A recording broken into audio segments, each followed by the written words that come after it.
Y concretamente la semana pasada vimos que los ángeles anunciaron el nacimiento de Jesús. Vimos también que después de la tentación le servían, después de esos 40 días vinieron ángeles y le estaban sirviendo. Vimos también que en Getsemaní un ángel le fortaleció.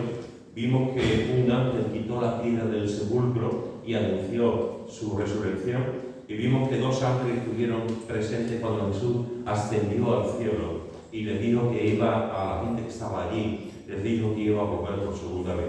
Es decir, cuando vemos la Biblia, cuando leemos en los Evangelios, vemos la importancia de los ángeles en la vida y el ministerio de Jesús, como he resumido ahora la predicación del domingo pasado. Pero si recordáis, también comenté que hoy íbamos a ver lo que Jesús enseña acerca de los ángeles.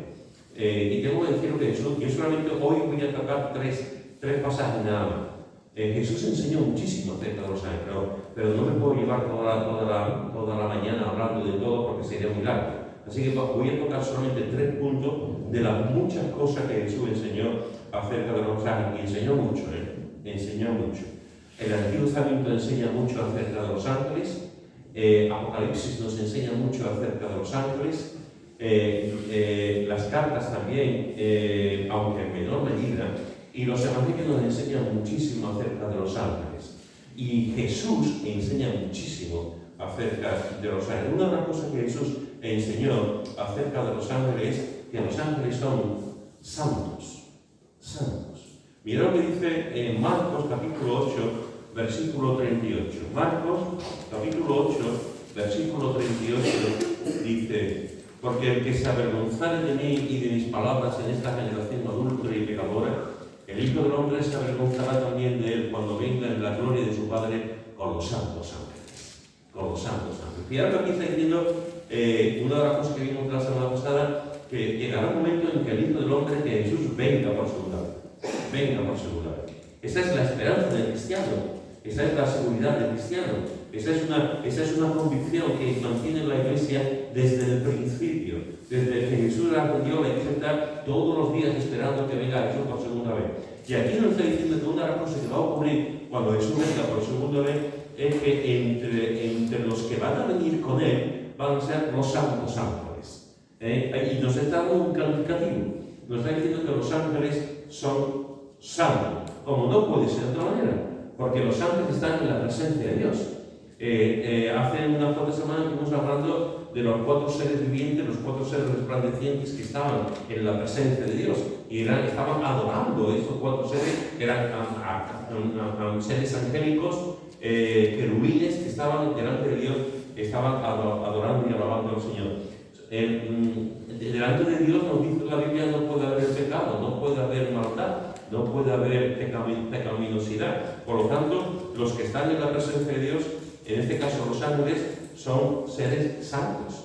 La Biblia dice en Apocalipsis capítulo 21, versículo 27, dice: no entrará, hablando del cielo, no entrará en el cielo ninguna cosa inmunda o que hace abominación y mentira. En el cielo no entrará ninguna cosa inmunda. No entrará ninguna abominación, no entrará ninguna mentira, no entrará ninguna maldad. Por lo tanto, los ángeles son santos. Los ángeles son santos y están delante de la presencia de Dios. Ahora, déjame decirte algunas cositas que Dios quiere que sepamos acerca de la santidad. Vemos que los ángeles son santos, están en la presencia de Dios. Hubo una serie de ángeles que pecaron, que fueron condenados, que ya vimos también en ese momento cuando estuvimos hablando acerca del infierno. Y hubo una serie de ángeles, la mayoría, que no pecaron. Por lo tanto, esos ángeles no pecaron, están en la presencia de Dios. No hubo una condena como pasó con Lucifer y con los ángeles caídos, sino que siguen en la presencia de Dios y no hubo ningún tipo de maldad en sus vidas porque no se rebelaron contra Dios. Y esos ángeles santos están delante del Dios santo, delante del trono del Dios santo. Y Dios, cuando nos habla de la santidad, una de las cosas que vemos en la palabra de Dios, en la Escritura, es que Dios quiere la santidad de su iglesia. Dios quiere la santidad de su iglesia. Mira lo que dice en Primera de Tesalonicenses, capítulo 3, versículo 11 y 13. Primera de Tesalonicenses capítulo 3, versículo 11 al 13. Y dice así.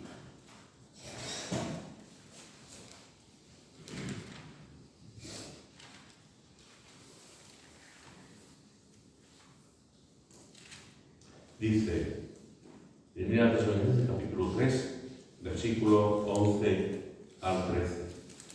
Mas el mismo Dios y Padre nuestro y nuestro Señor Jesucristo dirija nuestro camino a vosotros, y el Señor os haga crecer y abundar en amor unos para con otros y para con todos, como también lo hacemos nosotros para con vosotros, para que sean afirmados vuestros corazones irreprensibles en santidad delante de Dios nuestro Padre en la venida de nuestro Señor Jesucristo con todos sus santos. Es interesante porque antes hemos visto que el Señor Jesús va a venir con todos los ángeles santos, y aquí nos está diciendo que va a venir con todos sus santos, con todos los creyentes que han partido antes, que han muerto, que están ahora en su presencia. Con ellos va a venir también en su segunda, o sea, va a venir muy bien acompañado. En su segunda venida Jesús va a venir muy bien acompañado. Pero una de las cosas que dice aquí el apóstol Pablo es que nos está diciendo a la iglesia en Tesalónica, le está diciendo que tienen que ser irreprensibles en santidad. La carta a los tesalonicenses, tanto la primera como la segunda, uno de los temas fundamentales, posiblemente el tema más fundamental que toca, es la segunda venida de Cristo. El capítulo 4, capítulo 5, nos habla de lo que conocemos como el rapto, el arrebatamiento. En cada capítulo hay un texto que nos habla de la segunda venida. En la segunda Tesalonicense nos habla del hombre inicuo. Nos habla del hombre que se va a hacer pasar por Dios y va a estar en el templo, haciéndose pasar por Dios. Por lo tanto, Pablo está hablando de esta carta maravillosa en las dos, está hablando de la segunda venida de Jesús. Y una de las cosas que le está diciendo a la iglesia de Tesalónica, una iglesia, como vimos en el retiro, una iglesia realmente comprometida, una iglesia que amaba profundamente al Señor, una iglesia realmente entregada, una iglesia con muchos valores espirituales en su vida. Una de las cosas que el Señor está diciendo a la iglesia de Tesalónica es que tenéis que vivir en santidad. Tenéis que vivir en santidad. Está diciendo que tienen que ser irreprensibles. Todos conocemos la palabra irreprensible. La palabra irreprensible significa que yo te señalo con el dedo, pero no veo nada malo en ti. Te señalo, puedo decir, te voy a analizar, te voy a examinar, voy a coger una lupa, voy a controlar tu vida, voy a ver lo que tú haces, pero no veo absolutamente nada en ti, porque tu vida es santa delante de Él. Porque no haces nada ni en lo secreto ni en lo público. Y lo que haces es vivir una vida coherente con tu fe, una vida coherente con lo que dice la palabra de Dios, una vida de santidad. Y eso es lo que está diciendo aquí el apóstol Pablo a la iglesia de Tesalónica.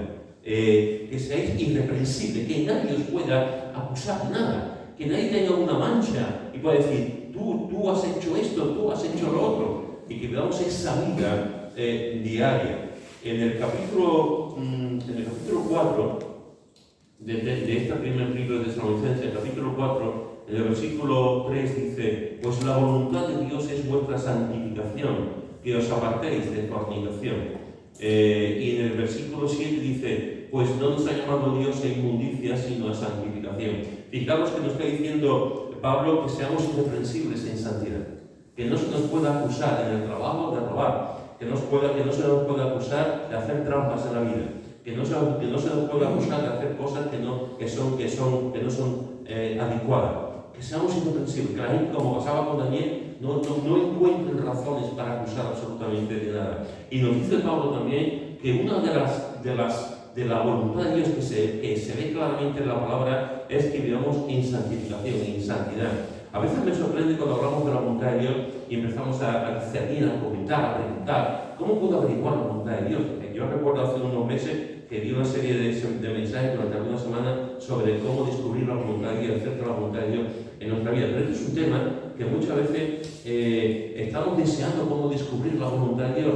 Dios quiere, cómo Dios me puede guiar a saber lo que tiene que hacer con mi vida, con quién me voy a casar, qué carrera voy a estudiar, dónde voy a vivir, en cuál va a ser mi primer trabajo, qué don tengo, y empezamos a ver, a mirar cómo descubrir la voluntad de Dios, y se nos olvida una cosa, pero una cosa que es muy importante: la mayoría de la voluntad de Dios está reflejada en su palabra. La mayoría de la voluntad de Dios lo tenemos. Si en vez de preguntarnos qué es lo que Dios quiere, nos preguntamos qué es lo que Dios me dice, la cosa sería completamente diferente. porque la Biblia dice mucho acerca de la voluntad de Dios. Y una de las cosas que nos dice es que la voluntad de Dios es que seamos santos. Por lo tanto, aquí no hace falta descubrir nada, ni hace falta hacer un concilio, ni hace falta tener reuniones, ni hace falta tener, porque la Biblia nos dice que la voluntad de Dios es que seamos santos. Eso es una orden, eso es un imperativo, eso es un mandato. Dios quiere que tú y yo seamos y vivamos en santidad. Punto. Ahí no se negocia. Eso es lo que dice el Señor, eso es lo que dice la palabra de Dios, que vivamos en santidad. Y además, lo vuelvo a recalcar, Dios no nos ha llamado a inmundicia, Dios no nos ha llamado a suciedad, Dios no nos ha llamado a la maldad, Dios nos ha llamado a vivir en santificación, en ese proceso continuo que es de la santificación diaria, a ponernos delante de Dios cada día. Por lo tanto, una de las cosas que encontramos en la Biblia acerca de la santidad, esos seres angelicales que están delante de Dios, los ángeles que viven santamente, que son santos, aplicándolo a nuestra vida, Dios quiere que la iglesia viva en santidad. La iglesia viva, es decir, los creyentes en sus comunidades, en las iglesias donde se juntan, Dios quiere que en vez de abundar la carnalidad, en vez de abundar la mentira, en vez de abundar las divisiones, lo que Dios quiere es que la iglesia viva en santidad. El santo y seña, y antes nos lo ha dicho claramente Copi, el santo y seña de la iglesia siempre debe ser el amor a Cristo, el tener pasión por Cristo, el dar la vida por Cristo. Ese debe ser el santo y seña de la iglesia. La santidad es otra de los santos, del santo y seña de la iglesia. El amor a Cristo y la santidad. Y una tercera señal de la iglesia, que por supuesto es la obediencia a Cristo. Una iglesia que ame a Cristo, una iglesia que viva en santidad y una iglesia que obedezca a Cristo es una iglesia preciosa en todos los sentidos. Una iglesia que realmente el Señor hará maravillas con esa iglesia. Y Dios quiere que la iglesia viva en santidad. Pero Dios no solamente quiere que la iglesia viva en santidad, Dios quiere también la santidad en el matrimonio. Mirad lo que dice en Hebreos capítulo 13, versículo 4. Hebreos capítulo 13, versículo 4.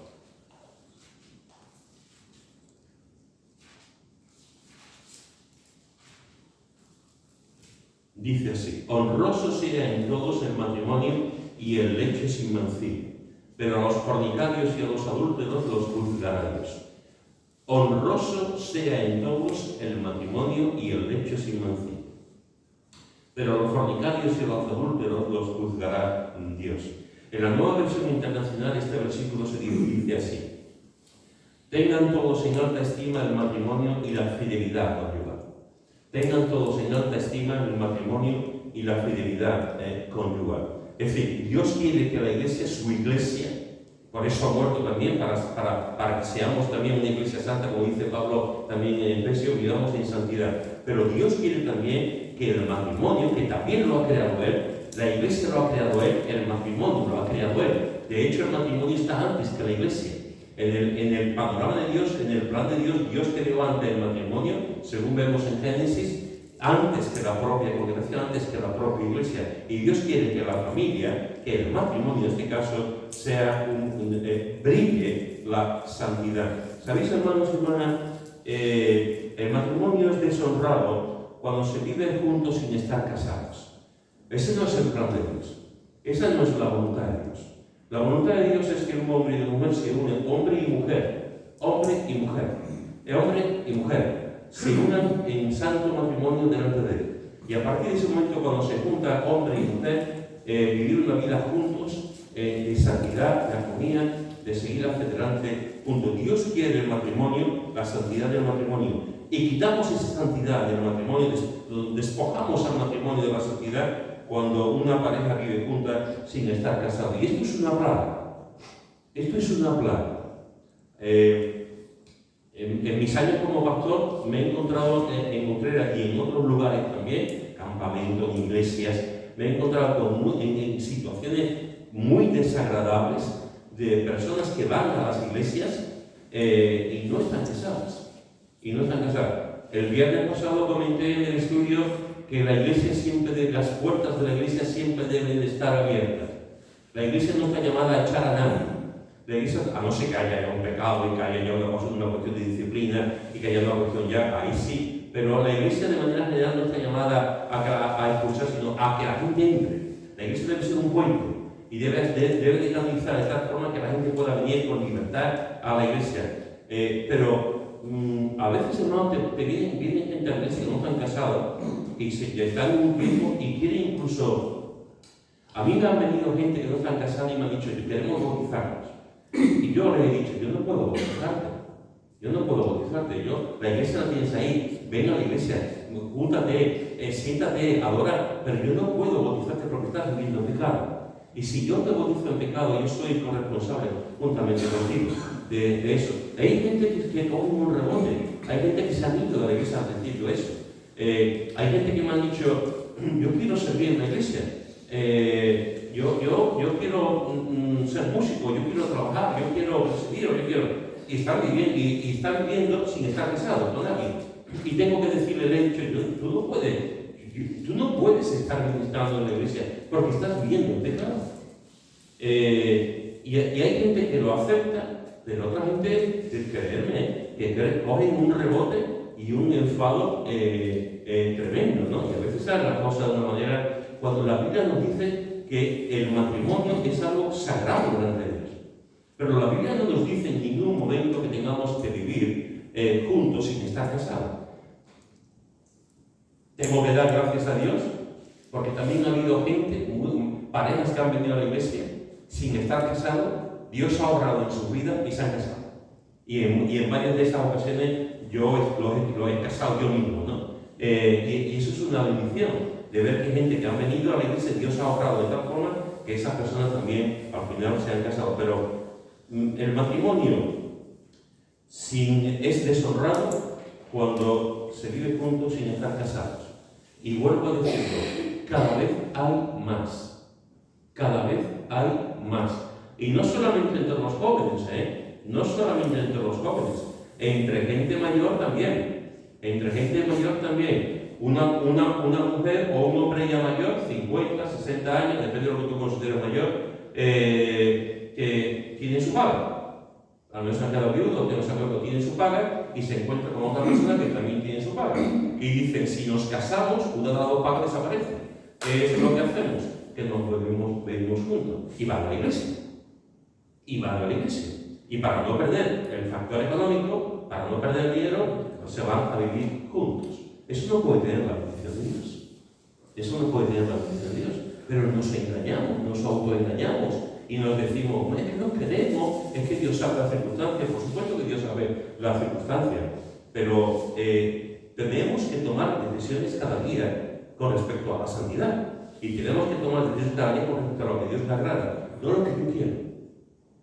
No lo que yo quiero, sino lo que Dios quiere, que es muy diferente. Y cuando una pareja, por los motivos que sea, están viviendo juntos sin estar casados, se está deshonrando uno de los propósitos del matrimonio, que es la santidad en el matrimonio. El matrimonio es deshonrado cuando hay adulterio.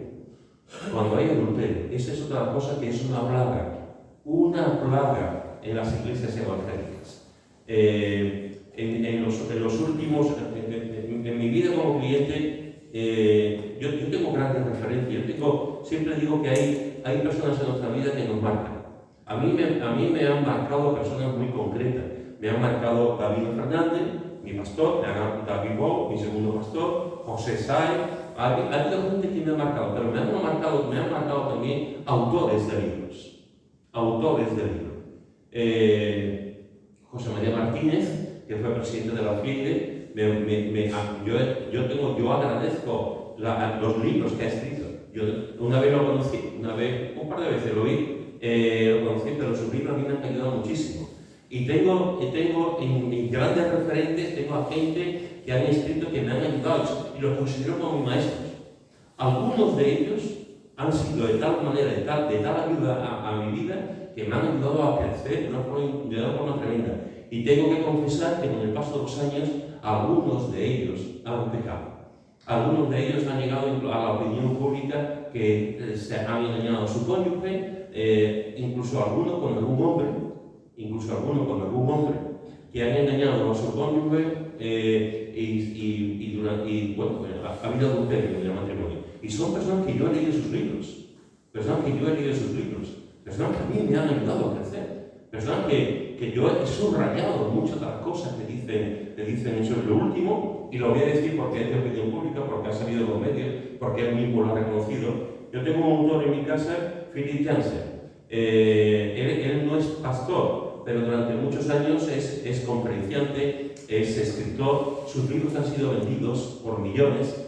Philip Jansen, yo tengo varios libros de él, es una maravilla de hablar mucho sobre la oración, el quebrantamiento, el sufrimiento a la luz de la palabra de Dios, sobre la gracia. Sus libros son de verdad una bendición. Pues la semana pasada veí que estuvo engañando a su esposa durante 8 años. Y tú dices, ¿cómo? Engañando a su esposa durante 8 años, adulterando, o sea, un adúltero, y la otra igual, porque la señora estaba casada también. O sea, y los dos estaban siendo durante. Yo puedo entender, de verdad que puedo entenderlo, porque conozco la condición humana y me conozco a mí mismo. Yo puedo entender que en un momento dado uno peca. Yo puedo entender que en un momento dado, una mujer, un hombre, pasa una cosa. Puedo entender. Es triste, va a tener su consecuencia, es pecado, pero durante 8 años, estar engañando a tu cónyuge, teniendo relaciones con otra persona y la otra con otro hombre, durante 8 años, pues eso es lo que pasó. Y tú dices, y este año pasado ha habido un montón, de personas muy conocidas, muy famosas en la obra evangélica,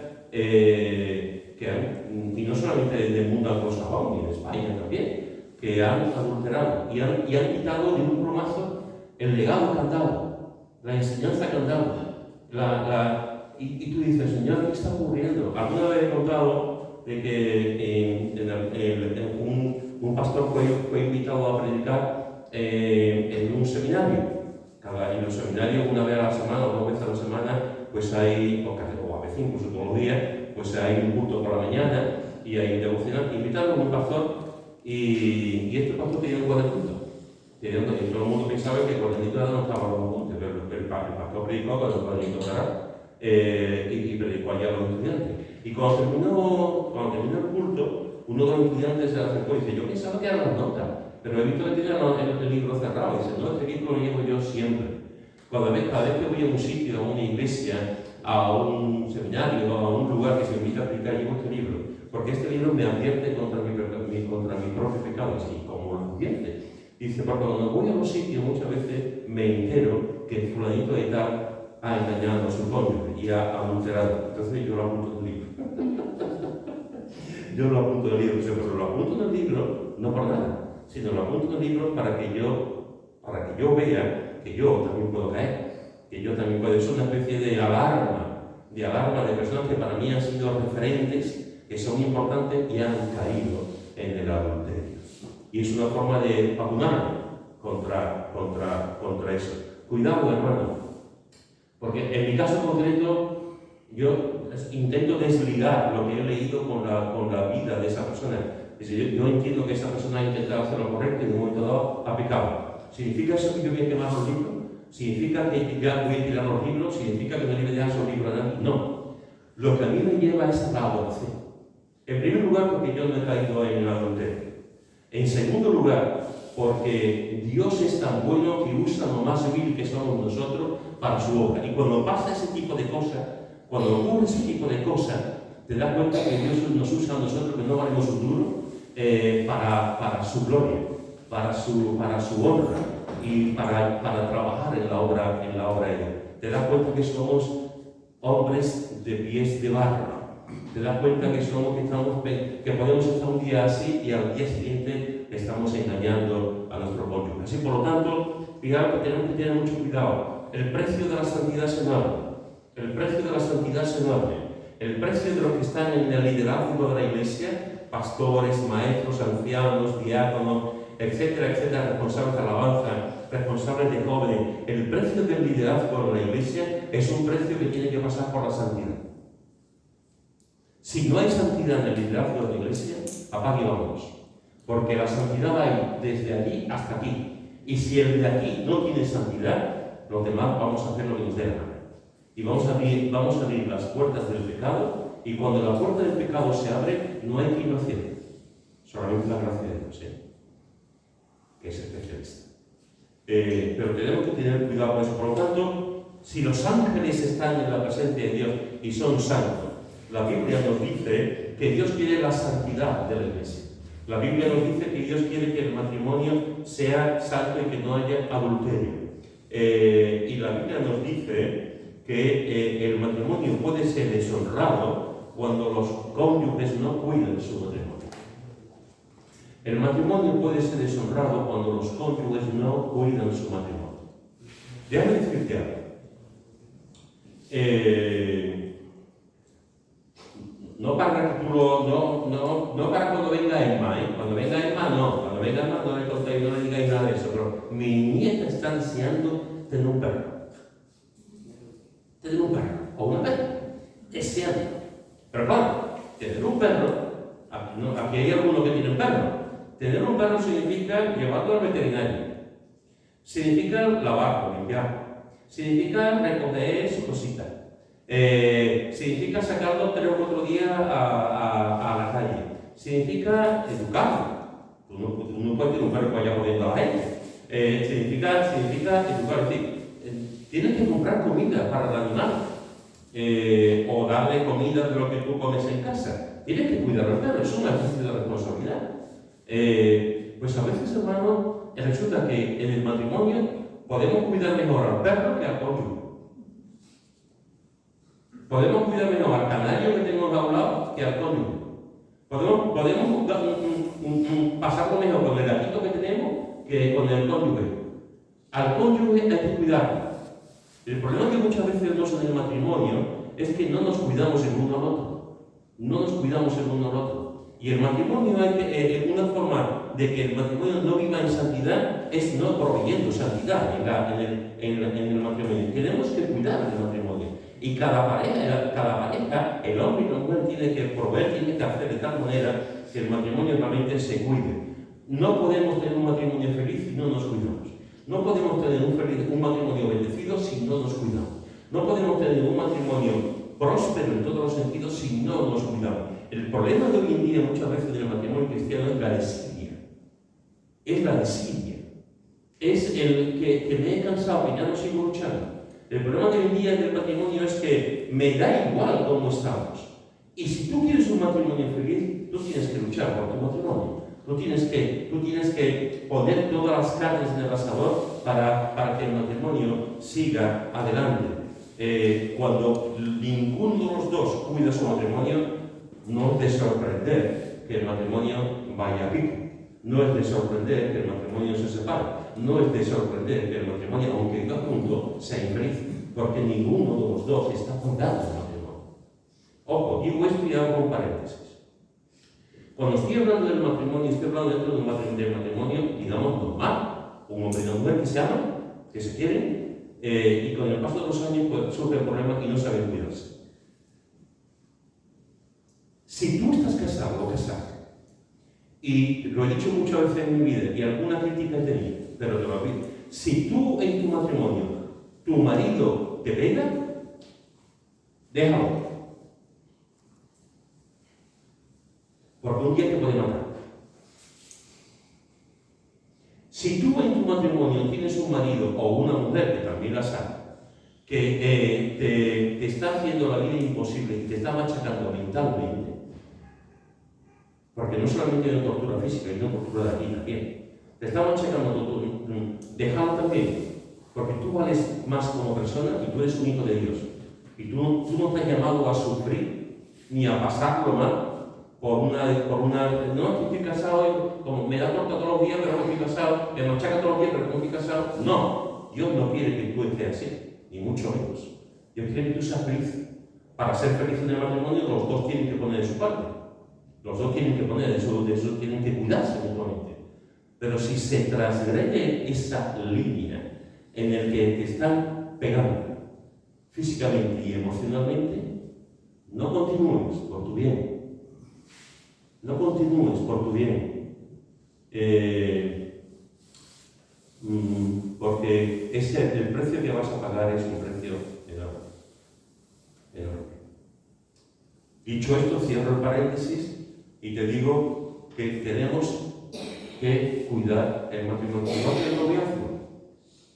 Los novios que llegarán lejos hasta el matrimonio, hasta el altar, serán aquellos novios que se cuidan, aquellos novios que se aman y aquellos novios que tienen las ideas claras. Por lo tanto, te he dicho en esta mañana que que Jesús nos dice que los ángeles son santos. Y te he dicho que Dios quiere la santidad de la iglesia, que Dios quiere la santidad del matrimonio y que Dios quiere la santidad de todos nosotros todos los días. Todos los días. Dios quiere que como cristianos vivamos en santidad todos los días. Otra de las cosas que Jesús enseñó sobre los ángeles es que tienen gozo cuando se arrepiente un pecador. Me encanta esto. Los ángeles tienen gozo cuando se arrepiente un pecador. Dice en Lucas, en el capítulo 15, del versículo 10, dice: así os digo que hay gozo delante de los ángeles de Dios por un pecador que se arrepiente. Así os digo que hay gozo delante de los ángeles de Dios por un pecador que se arrepiente. Lucas, capítulo 15, versículo 10. Este texto es muy interesante porque este texto está dentro de la parábola de la oveja perdida, de la moneda perdida y del hijo perdido. Ese es el contexto en el que Jesús estaba enseñando esto. Y ese contexto de una oveja perdida, una moneda perdida y un hijo perdido, en ese contexto está diciendo que los ángeles se gozan delante de Dios por un pecador que se arrepiente. Me encanta, me encanta. Hay veces cuando una persona se arrepiente y acepta a Jesús, y los ángeles se gozan. Los ángeles se gozan. Cuando tú creíste, el día que tú creíste a Jesús como tu Salvador y tu Señor, los ángeles se gozaron. Se gozaron cuando tú creíste en Él. Y en este texto hay, para mí, hay una enseñanza muy importante. La primera es que los ángeles saben lo que es el Evangelio. Los ángeles saben lo que es el Evangelio.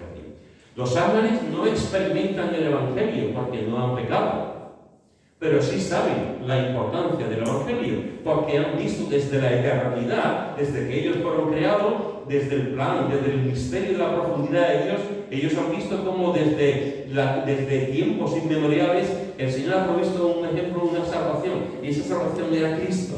Y ellos vieron, los ángeles vieron cómo Cristo se despojó a sí mismo, ellos vieron cómo, y de hecho lo anunciaron: os ha nacido en la ciudad de David un Salvador que es Cristo el Señor. Y se lo anunciaron a María, y anunciaron a los pastores. Ellos anunciaron el nacimiento de Jesús. Ellos sabían a lo que había venido Jesús. Ellos sabían que había venido a predicar el Evangelio, a compartir las buenas noticias de salvación por un mundo que estaba completamente perdido. Los ángeles saben de las buenas noticias de salvación. No la experimentan porque viven santamente delante de Él, porque nunca han pecado. Pero ellos saben que nosotros hemos pecado. Ellos saben que nosotros hemos pecado. Y saben que están ahí. Y saben realmente lo que es el Evangelio. Esto es tremendo, hermano. Nosotros, tú y yo, tenemos no sé cómo llamarlo, no sé si un privilegio, por supuesto que es una responsabilidad, una alegría, me gusta más esa palabra, privilegio, alegría, una bendición. Tú y yo tenemos la bendición de predicar el Evangelio. Los ángeles no. Los ángeles no. Los ángeles no van a predicar el Evangelio. Lo que estamos predicando el Evangelio somos los redimidos en Cristo.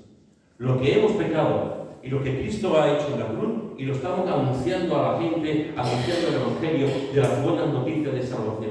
Los ángeles no predican el Evangelio, los ángeles anuncian, los ángeles se portan, hablan con los hombres, los ángeles ayudan a la iglesia, los ángeles nos protegen del mal, etcétera, etcétera, etcétera. Pero los ángeles no anuncian el Evangelio. Somos nosotros los que anunciamos el Evangelio. Los ángeles conocen y saben lo que es el Evangelio. Me impresiona esto. Me impresiona saber que los ángeles saben la importancia del Evangelio. Y una segunda cosa que se desprende de este texto de los ángeles que se gozan ante un pecador que se arrepiente, es que los ángeles están llenos de amor por los seres humanos, porque si no, no se puede entender. No se puede entender que ellos experimenten el gozo cuando alguien se arrepiente. Ellos experimentan el gozo porque nos aman. Porque nos aman. Esto es algo tremendo, hermano. En el plan de Dios, como Dios ha hecho las cosas, los ángeles te quieren a ti. Te aman. De hecho, el autor de Hebreos nos dice que ha mandado a los ángeles para administrarnos a nosotros. Están a nuestro favor. Nos cuidan de nosotros. Y hacen una labor realmente tremenda porque nos aman. Tú dices, Dios me ama, wow. Jesús me ama, wow. Pero es que los ángeles también nos aman. Por eso se gozan. Por eso se alegran cuando alguien se arrepiente de los pecados. Los ángeles saben lo que es el Evangelio, los ángeles están llenos de amor por los seres humanos y los ángeles se gozan por un pecador que se ha arrepentido. Por un pecador que se ha arrepentido. La pregunta, hermanos y hermanas, es: ¿y nosotros? ¿Y nosotros? ¿Nos gozamos cuando un pecador se arrepiente y recibe a Jesús como Salvador y Señor de su vida? ¿Nos gozamos? ¿De verdad, hermano, que nos alegramos cuando alguien se arrepiente de sus pecados? Hace años en una iglesia, desde mi Juan, fui porque me ha pasado en varias ocasiones, pero vamos, me acuerdo de esta iglesia, fui a predicar a una iglesia y al final de la predicación hice un llamamiento y se levantó una persona. Hizo la oración conmigo y tal. Y cuando terminó el culto se me acercó un hermano de la iglesia y me dice: ¡qué buena predicación, Pedro! ¡Qué buena predicación! La pena es que se ha levantado este borracho. Y yo me quedé de pie. Bueno, estaba de pie, vamos. Yo me quedé, o sea, la pena es que se ha levantado este borracho. Yo me quedé perplejo diciendo, pero me entró para dar un poco rosa. ¿Cómo que? ¿Qué pena? Es que cuando tú predicas tienes que levantar la pena de la pena. Cuando tú llevas el Evangelio se tienen que levantar las personas. Pero si el Evangelio está para los borrachos, el Evangelio está para los perdidos, el Evangelio está para los drogaditos, el Evangelio está para los que están perdidos por dentro, el Evangelio está para los que están hechos polvo. Y me dijo aquí, ¿qué opinas que se levantan estos borrachos? Pero que tú se levantaron. El presidente de gobierno, que no estaba en aquel momento. Pues son cosas que ocurren. A veces, hermano, una persona, conocemos algo, aquí nunca ocurre, aquí nunca ha pasado, pero estamos juntos, se levanta, se hace un llamamiento, se levanta una persona y dos se hacen así. ¿Has visto quién se ha levantado? Este es un grupo que hay. Yo lo conozco. Este está dando el truco aquí. No nos creemos que nadie se convierte. A veces los clientes no nos creemos que la persona se convierte. No sé para qué predicamos el Evangelio si yo no creo que mi vecino se va a convertir. No sé para qué predicamos el Evangelio si yo no creo que mi hijo se vaya a convertir. No sé para qué predicamos el Evangelio si yo no creo que el fulanito de tal se vaya a convertir. No nos lo creemos. Y esa es otra. Aquí tampoco ocurre. Pero a veces se convierte en una persona y en nuestro inconsciente, o nuestro consciente me lo ha dicho, estamos diciendo: a ver por dónde va a salir y los problemas que va a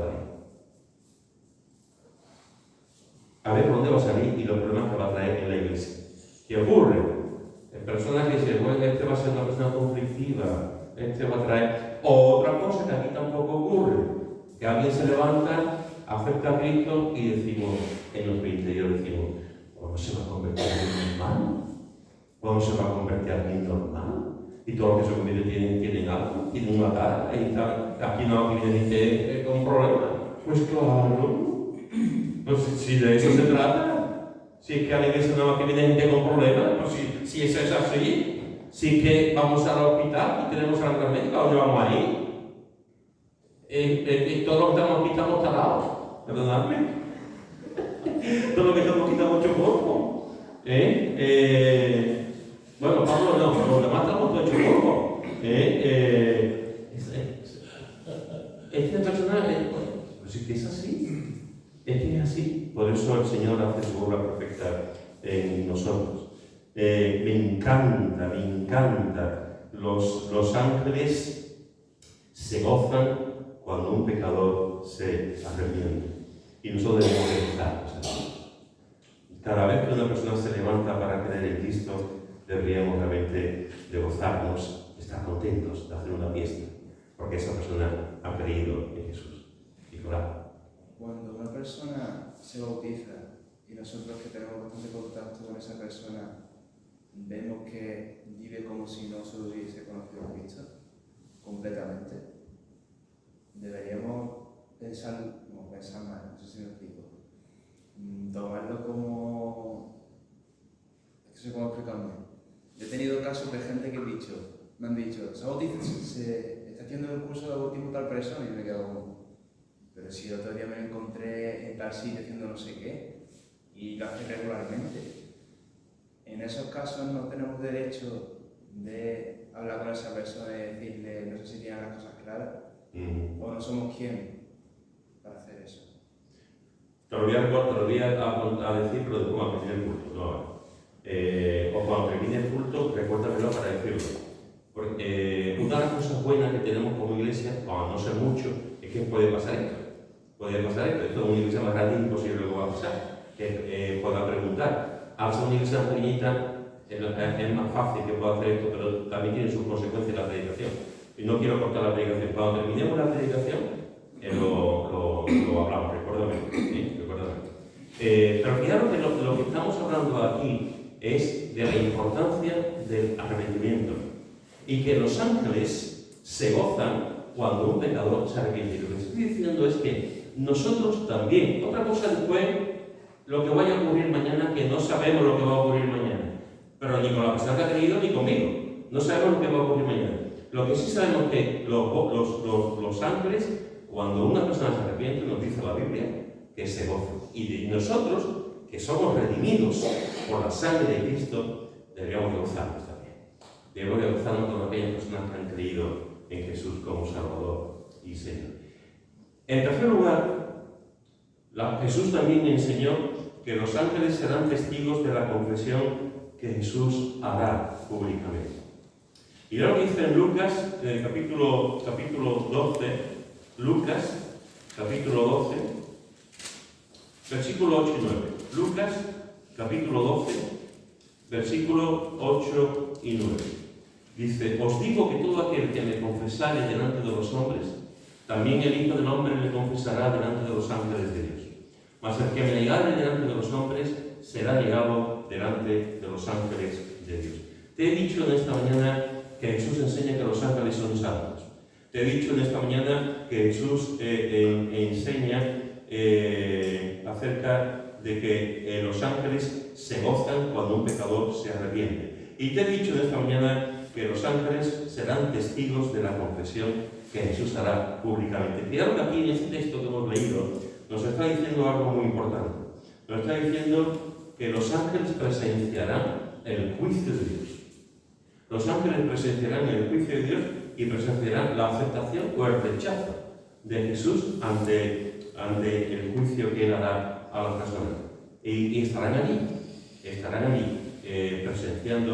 presenciando ese juicio. Os digo que todo aquel que me confesare delante de los hombres, también el Hijo del Hombre le confesará. Fulanito de tal, tú me has confesado delante de los hombres. Bien. Fulanito de tal, tú me has confesado delante de los hombres, yo te confieso a ti también como hijo mío. Lo confesará, lo dirá públicamente. Mas el que me negare delante de los hombres, será negado delante de los ángeles de Dios. Hermanos, esto es muy fuerte.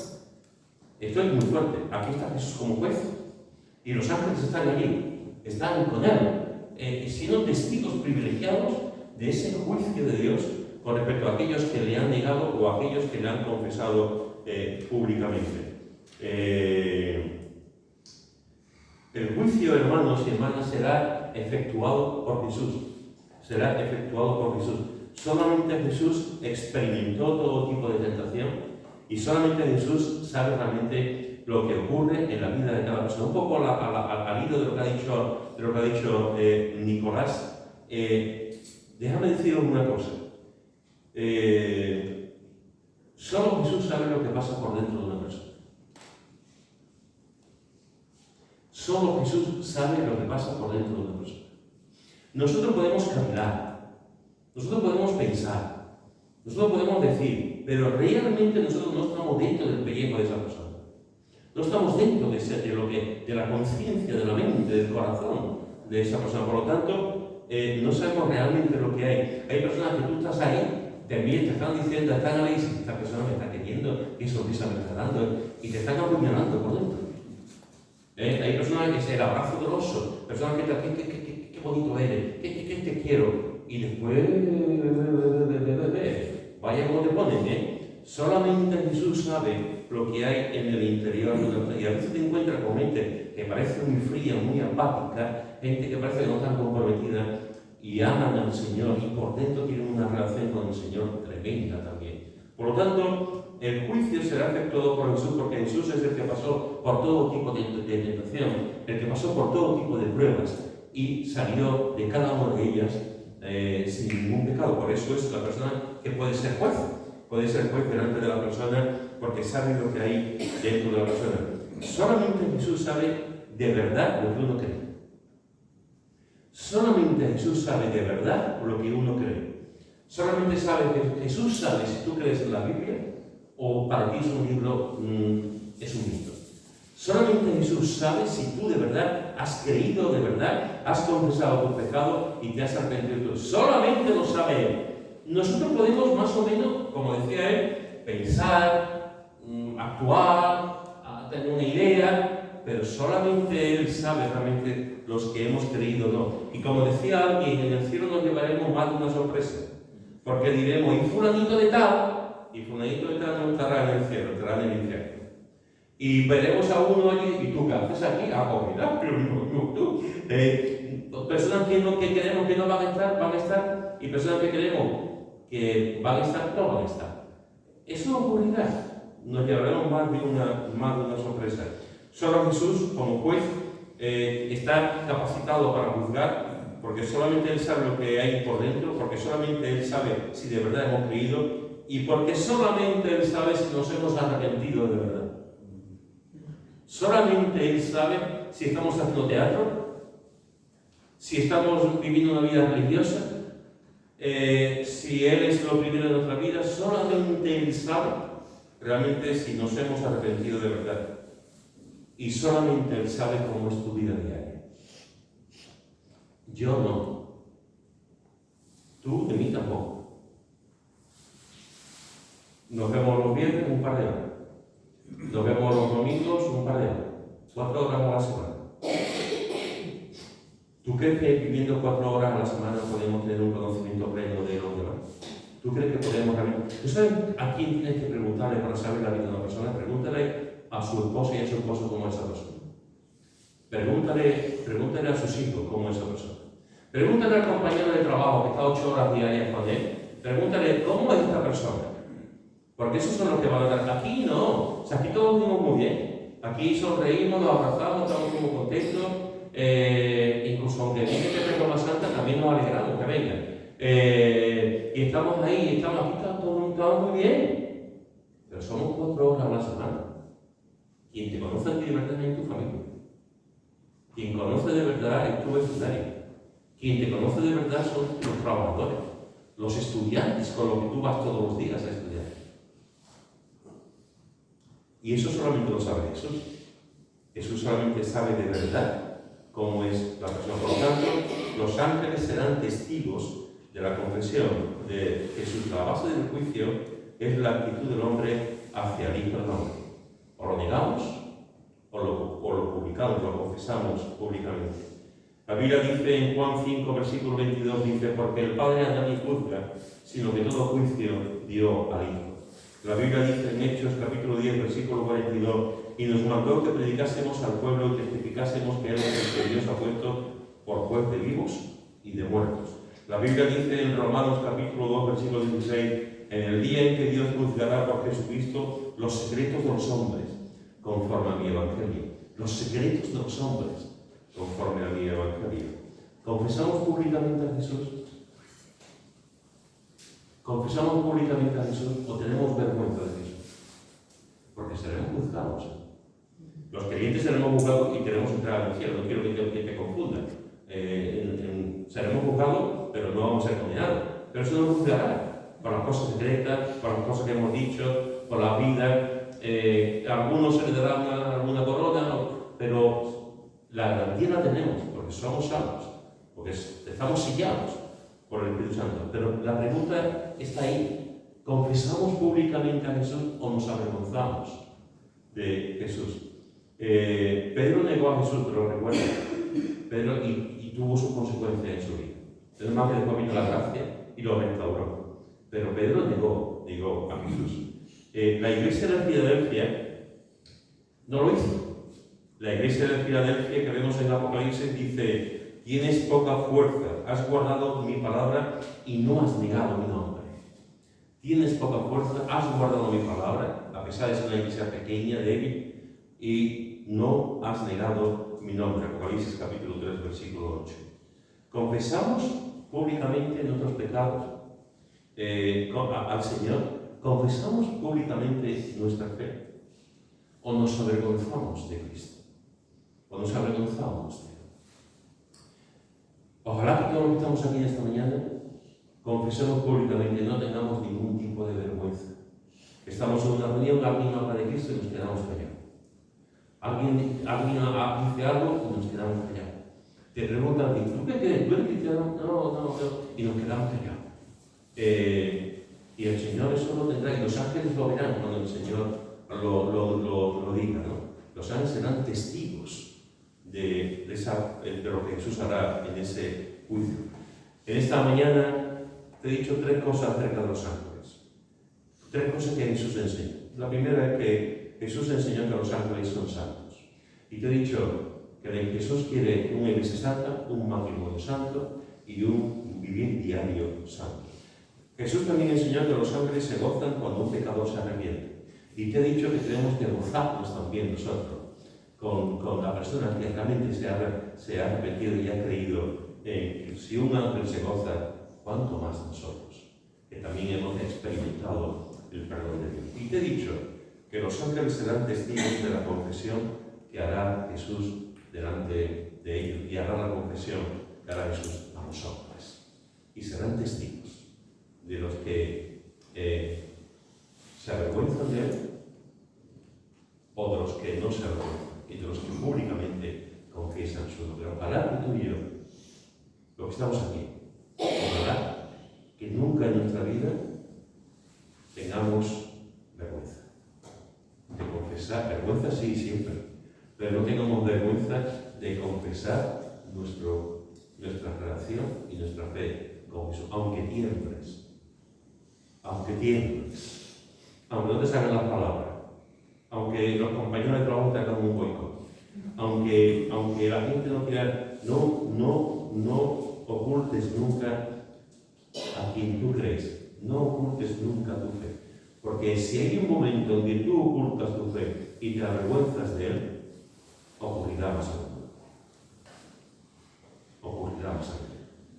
porque ya se había acabado. Y el Señor un día nos dirá: tú te has confesado. O dirá: tú tuviste vergüenza de Él. Y miraremos al cielo, al suelo, y nos saltaremos de cara. De ver que un día el Señor mismo sabrá que nos hemos negado, que hemos negado lo que para nosotros es de verdad es más importante, que es Jesús. Que Dios nos ayude, hermanos. Que Dios nos ayude y vivamos en santidad cada día. Y no nos avergoncemos nunca de estar en la presencia y de hablar de Él. Prudencia siempre. Amor siempre. Respeto siempre. Vergüenza nunca. Amén.